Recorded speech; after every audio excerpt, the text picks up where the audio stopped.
가볍게는 점심 메뉴 걱정하는 것부터 심지어 이직, 결혼 등 인생의 중차대한 일까지 스스로 결정하지 못한 사람들이 은근히 많습니다. 왜 그러는 걸까요? 또 그게 나일 수도 있고 내 가정 얘기일 수도 있고 내 주변 사람 얘기일 수도 있는데요. 심리학 개론 시간에 한번 들어보시죠. 연세대 이헌주 연구교수와 함께합니다. 안녕하세요. 네, 안녕하세요. 의존형 사람, 의존형 인간, 의존형 관계. 그 정의는 일단 어떻게 돼요? 뭐 그냥 많이 물어본다고 해서 다 의존형은 아닐 거 아니에요? 그렇죠. 그리고 우리가 원래 다 물어보죠. 예. 다 물어보고 하고 우리는 다 의존되어 있거든요. 사실 동반 의존이라고 하는 것은 기본적으로 우리가 가지고 있는 측면이다라고 말씀드릴 수 있는데 여기서 의존형 관계라고 하는 것은 한쪽이 다른 한쪽을 좀 지나치게 많이 조금 기댈 때, 너무 기댈 때. 그러니까 독립심이 좀 현저하게 낮고 누군가가 모든 것을 좀 결정해 주기를 바라고 또 아이도 아닌데 막 상대방한테 돌봄을 요구하는 경우들이 있어요. 네네네. 뭐 예를 들자면 직장 관계나 뭐 친구 관계도 그럴 수 있지만 부부 관계는 둘 다 성인이잖아요. 네. 근데 한쪽이 한쪽을 돌봐주기를 원하는 이런 경우도 의존형 관계다 이렇게 말씀드릴 수 있겠네요. 그러면은 단순히 조언을 구하는 것과 의존하는 것의 차이는 행동이나 그 사람의 말을 토대로 봤을 때는 어떻게 구분하면 좋을까요? 일단은 크게 세 가지 정도를 말씀드릴 수 있는데 작은 것도 결정을 하지 못해가지고 네. 이거 해야 돼, 안 해야 돼? 작은 거. 그렇죠. 아주 작은 것부터 이거 입어 마라, 이 옷을 사 마라, 이거 골라 마라. 항상 이런 부분들에 대해서 상대방한테 A야 B야 라고 물어봐서 상대한테 그 주도권을 항상 넘기는 그런 경향성이 있습니다. 한두 번이 아니라 항상. 네, 아주 작은 것부터 큰 것까지. 네네. 그래서 삶을 혼자 서지 않고 항상 좀 집단에게 숨으려고 하는 경향성이 있고요. 또 두 번째는 과도한 도움을 요청하는 경우들이 아까도 말씀드렸지만 상당히 있죠. 그리고 세 번째는 인정 욕구와 승인에 대한 부분이 굉장히 큽니다. 그러니까 예를 들자면 나 잘했어 작은 것부터 하고서 뭐 나 잘했어 나 괜찮았어 이렇게 요구하다가 네. 상대가 좀 계속 그러고 있으면 좀 짜증 날 수 있잖아요. 그래서 그만 좀 해. 왜 이렇게 맨날 전화해서 그러니? 이렇게 얘기하면 굉장히 시무룩해지는. 아, 네. 너무 많이 물어보니까. 네. 그러니까 인정뿐만 아니라 타인에게 어떤 승인을 바라는 이것이 괜찮다는 건지 이런 부분에 대한 좀 과도한 부분들이 있다라고 말씀드릴 수 있겠네요. 아무래도 이헌주 교수님이 심리학 교수시다 보니까 주변에서 정말 많이 의존할 것 같은데 네. 예, 실제로 그렇게 짜증 내시는 건 아니죠? 원래 연기 잘하셔서 그런 거잖아요. 네, 네. 근데 이 분들도 심리적으로 어떤 특성이나 아픔이 있을 수도 있을 거예요. 네. 의존을 너무 많이 하는 사람들은 그 마음속에 어떤 게 있을까요? 우리 마음에는 공장이 있어요. 우리는 행동을 유발하기도 하고 네네네. 또 우리가 대인관계를 맺는 패턴도 유발하기도 하고 그 공장에 있는 어떤 메아리가 있는데요. 그걸 핵심 신념이라고 말합니다. 그러니까 의존적인 성격을 가지고 있으신 분은 나는 이거를 감당할 수 없어. 항상 이런 생각을 해요. 나는 이걸 못할 걸, 난 이걸 감당할 수 없어. 왜냐하면 나는 연약한 존재니까. 이런 게 항상 숨어 있다는 거죠. 본인 스스로가 연약하게 본인을 느끼고 있는. 네.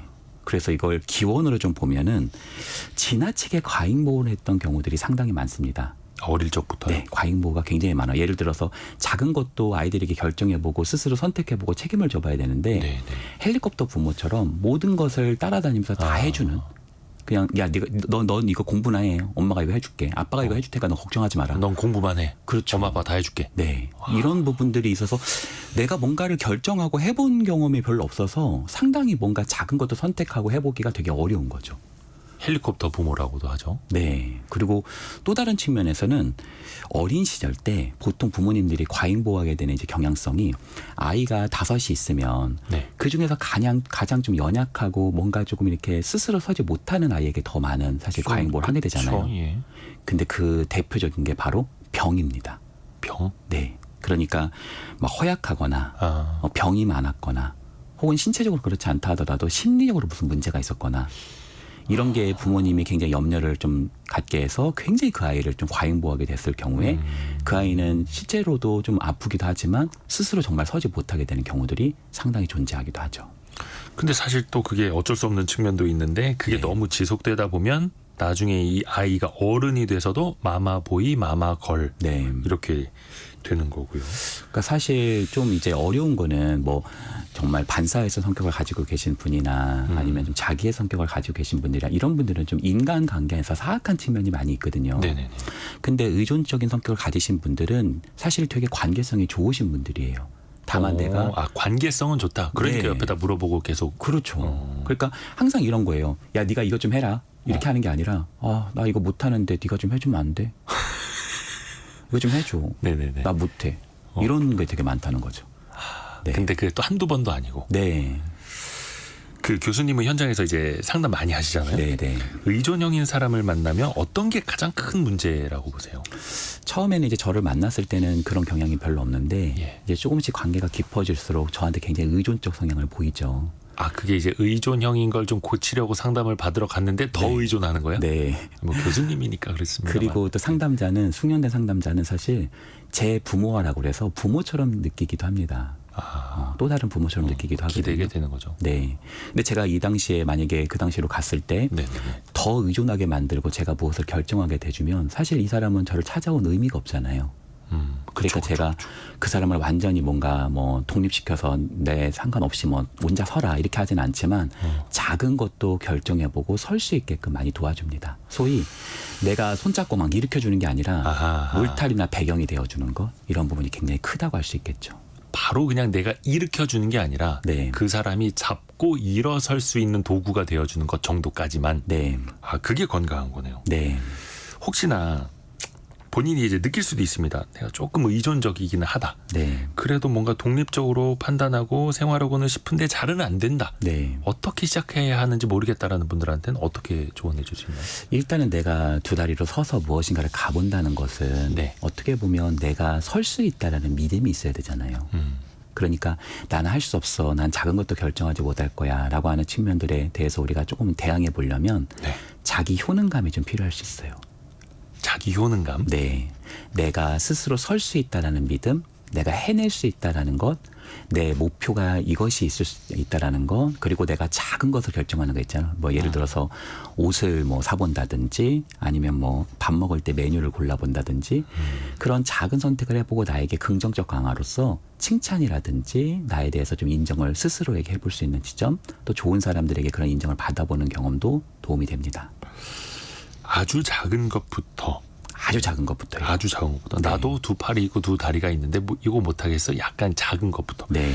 근데 이제 큰 결정을 하기에는 또 너무 거리감이 있으니까. 네. 작은 것부터. 천덕애님이 물고기를 주지 말고 잡는 법을 어릴 때부터 가르치는 게 교육입니다. 이렇게 보내주셨고요. 장인호님은 항상 결정하기 전에 주위에 물어보는데요. 끝내는 마음대로 결정해요. 이런 건 괜찮은 겁니까? 네. 아유, 그렇죠. 네. 한정남님이 의존성이 강한 사람은 가스라이팅에 더 잘 걸리나요? 이런 질문 지금 주셨습니다. 지금 말씀 주신 분이 너무 정확하게 짚으셨어요. 사실 나한테 의존을 했어요, 그 사람이. 예. 근데 내가 좋은 사람이면 그 사람은 얼마나 럭키한 거예요, 사실은. 그죠. 근데 문제는 뭐냐면 그 의존적인 사람이 가장 사실은 피해자인 경우들이 되게 많아요. 피해자가 된다. 그러니까 의존을 하려고 누웠는데 거기가 아주 안 좋은 자리였던 거죠. 늪이었던 거죠. 네. 지금 영사이호님도 의존적 성향 가진 사람들이 그루밍 범죄에 더 빠지기 쉬운가요? 그렇죠. 길들여진다는 거죠. 네, 왜냐하면 그 독립심이 없으니까 나갈 수도 없고 또 이분들은 기본적으로 관계성이나 친화성이 높다 보니까 상대가 나를 굉장히 나쁘게 대하고 있으면서도 항상 좋게 생각을 하려고 그래요. 저 사람이 무슨 뜻이 있어서 그러겠지. 지금 저 사람이 좀 피곤해서 그런 걸 거야. 항상 이렇게 가면서 사실은 나와야 되는데 더 거기에 진입하게 되는 경향이 상당히 많이 있죠. 그 본인이 착취당하고 있으면서도 그걸 못 깨닫고 저 상대방이 뭔가 좋은 의도로 나를 도와주는 거겠지 또 이렇게 네. 합리화하기도 하고요. 네, 심지어 이제 그게 뭐 직장이나 뭐 어떤 뭐 공동체면 이제 그나마 나올 만한데 그게 예를 들어서 연인 관계라든지 예. 뭐 친구 관계라든지 이러면 되게 쉽지 않죠. 지난번에도 약간 회유형과 비난형이 오히려 만나서 네. 비난형은 계속 비난하게 되고 네. 회유형은 내가 미안해. 네. 내가 잘할게. 계속 이렇게 서로가 만남이 이어진다는 것처럼요. 맞아요. 회유형이 모두 의존성을 가지고 있는 건 아니지만 예. 회유형을 가지신 분들 중에 의존성 경향을 가진 분들이 유독 많긴 합니다. 그럴 수도 있겠네요. 네. 그러면 우리 주변에 내 네. 가족이나 친구나 직장 동료 중에 이렇게 네. 의존하는 경향이 심한 사람이 있다. 네. 그럼 옆에서 좀 어떻게 도와주면 좋을까요? 사실 우리가 애니메이션 중에 니모를 찾아서라는 네. 사실 애니메이션이 있었잖아요. 네. 거기 보면은 이제 니모의 아버지가 굉장히 트라우마를 겪었잖아요. 가족들이 모두 다 몰살되는. 그래서 먼 바다로 가선 절대 안 된다. 네. 예. 그 니모가 얼마나 소중하겠어요. 네. 근데 사실 니모는 떠나야 하잖아요. 떠나야 다시 올 수 있잖아요. 네네네. 그러니까 우리 아이가 걸음마를 할 때 생각을 해보면 아이가 스스로 서야만 사실은 그 아이가 잘할 수 있고 사람이 되어가는 거잖아요. 그러니까 영원히 아이로만 머물 수는 없는 거잖아요. 그러니까 우리가 그 사람을 진정으로 사랑한다면 조금은 냉정해 보인다 하더라도 내가 일으켜주지 말고 약간 배경이 되어주기, 그 사람이 많이 넘어졌을 때는 일으켜주지 말고 같이 앉아서 그 절망되어 있는 상황에 조금은 연결성을 유지해주기, 그 토대 안에서 이 사람이 탄력성을 갖고 조금 일어설 수 있는 부분을 응원해주는 것, 이것이 훨씬 더 중요하다고 말씀드릴 수 있겠네요. 그러게요. 근데 또 너무 많이 도와줘서도 안 되는 거고요. 네, 맞습니다.